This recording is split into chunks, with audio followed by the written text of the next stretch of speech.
Hello and welcome to session 44 of Direct Tax 2, 4th semester BCom of Mangalore University. Now, in this particular session, we are going to learn about TDS rates on income, formula for grossing up of interest, and treatment of dividends and gifts, and which are the various deductions under section 57.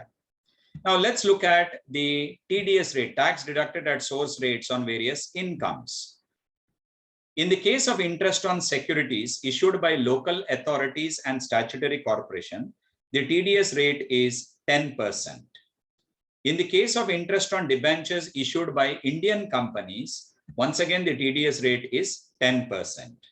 In case of casual income like lottery prize, game show prize, races including horse races, betting, gambling, all these are casual income and TDS rate is 30%. Now in case of bank interest, 10% is the TDS if the interest amount is more than 10,000 for fixed deposit. If the interest amount received on fixed deposit, if it is more than 10,000, then the TDS rate is 10%. And other deposits, say take for example savings bank or take RD, other deposit, if the interest is more than 5,000 rupees, the TDS rate would be 10%. Then how do we do the grossing up of the interest? Let's look at the formula. The interest formula is simple. Interest received into 100 divided by 100 minus the rate of TDS. Usually when interest is given, such interest is always deducted. Tax is deducted at source. So whatever interest is received, we need to multiply it by 100 divided by after TDS rate. Suppose if 30% was deducted, then 100 minus 30, that is 70% will be the denominator. Let's take example. Lottery price is a casual income. So if the net value is given, the word net is very, very important. If the net lottery price is 63,000, we need to calculate the gross amount. So the formula for calculation will be the amount received. Here it's given interest received. Here we will write say price amount received, which is 63,000 into 100 divided by 100 minus 30, because the TDS rate on lottery price is 30. So 63,000 into 100 divided by 70 would give us 90,000 rupees. Let's take another example. If the net interest on debentures is 45,000, calculate the gross amount. We know for sure that the TDS rate is 10%. So gross amount would be 45,000 into 100% divided by 100 minus 10. This 10% is the TDS rate. So 4,50,000 divided by 9. So the gross amount of interest on debenture would be 50,000 rupees. And the TDS would be 5,000 rupees, the difference of the amount. Now let's look at the rules for taxability of dividend. So as mentioned previously, dividend received from an Indian company is exempt from tax for the previous year 1920. Dividends including deemed dividend distributed by a domestic company. So dividend distributed by a domestic company, that is Indian company, is exempt from tax. So since it is exempt from tax, there is no question of grossing up of dividend. Suppose if the dividend is received from a foreign company, we know dividend received from a foreign company is taxable. It should be included as gross amount itself until and unless in the problem it's given that the foreign company has deducted tax at source. So when TDS is not mentioned for dividend from a foreign company, we always assume that the dividend amount received from foreign company is a gross amount. So separate grossing up is not required. Grossing up would be needed if it is given in the problem that the foreign company has deducted tax at source. Then dividend distributed by a cooperative society is always taxable. However, they don't deduct tax at source, and hence grossing up is not required as far as dividend of a cooperative society is concerned. Now very important is taxability of gifts. Any gift received from a relative or under a will or inheritance is not taxable. So if you are receiving a gift from any of your relatives, say your family members, Mother, father, brother, maternal uncle, maternal aunt, all these are your relatives, and the total amount of gift received from such relatives are exempt from tax. Second, gift received from friends or any other persons on the occasion other than marriage is fully taxable if the gift amount exceeds rupees 5,000. Here we have to understand any amount of gift received on the occasion of marriage, not marriage anniversary, on the occasion of marriage is totally exempt from tax.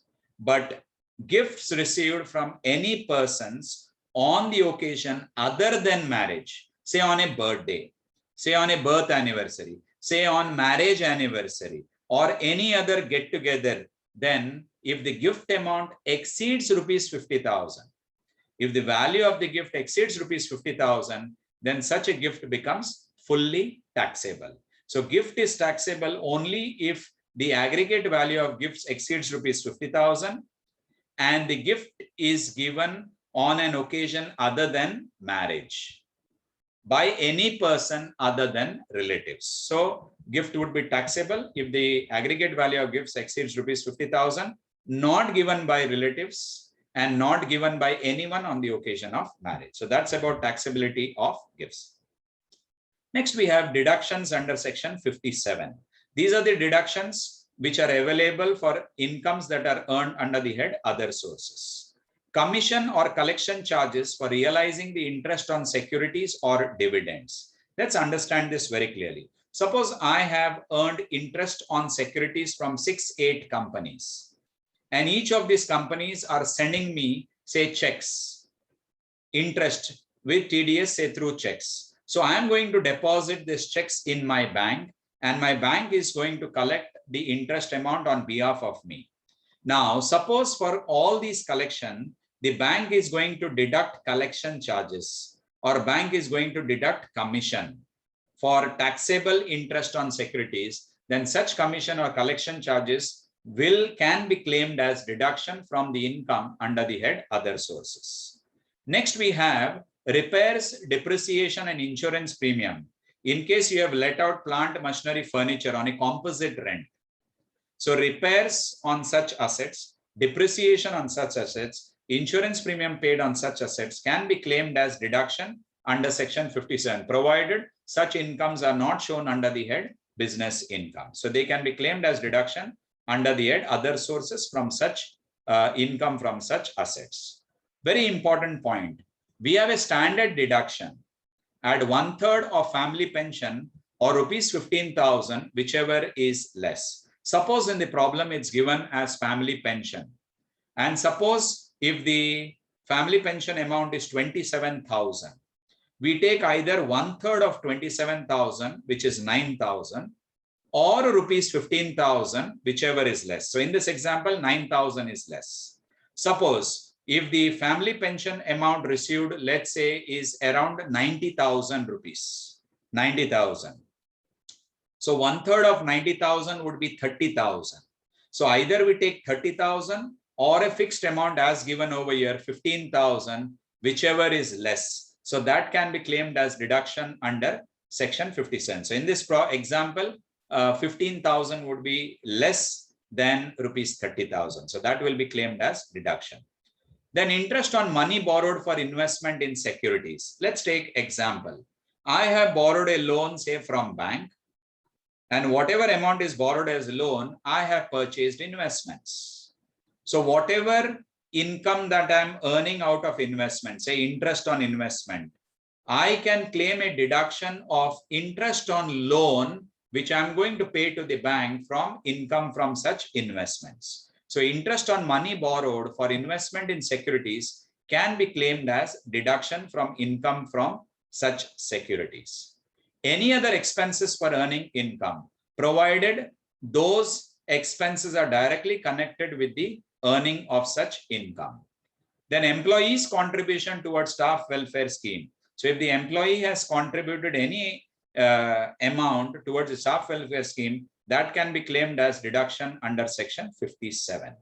Very, very important note. We discussed about casual income like lottery price, game show price, betting, gambling, races, including horse races. So it is always subject to TDS. It is always subject to TDS at 30%. Now, very, very important. Suppose from this side, if there is a loss, these casual losses are not deductible from any income.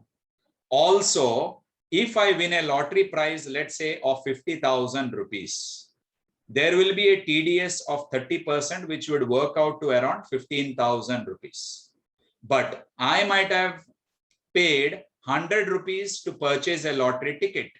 Point to note, any expenses incurred to earn casual income also cannot be claimed as deduction.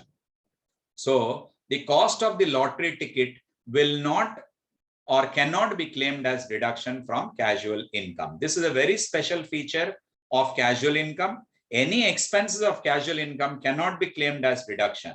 And suppose from this, suppose there is a loss. I had bought, say, 10 lottery tickets of 1,000 rupees.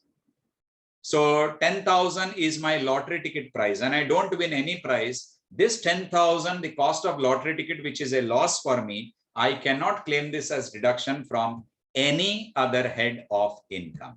So that's all in this particular session. As far as TDS rates are concerned, how do you calculate TDS, and taxability of gifts, taxability of dividends, and various deductions that are available under section 57. Thank you.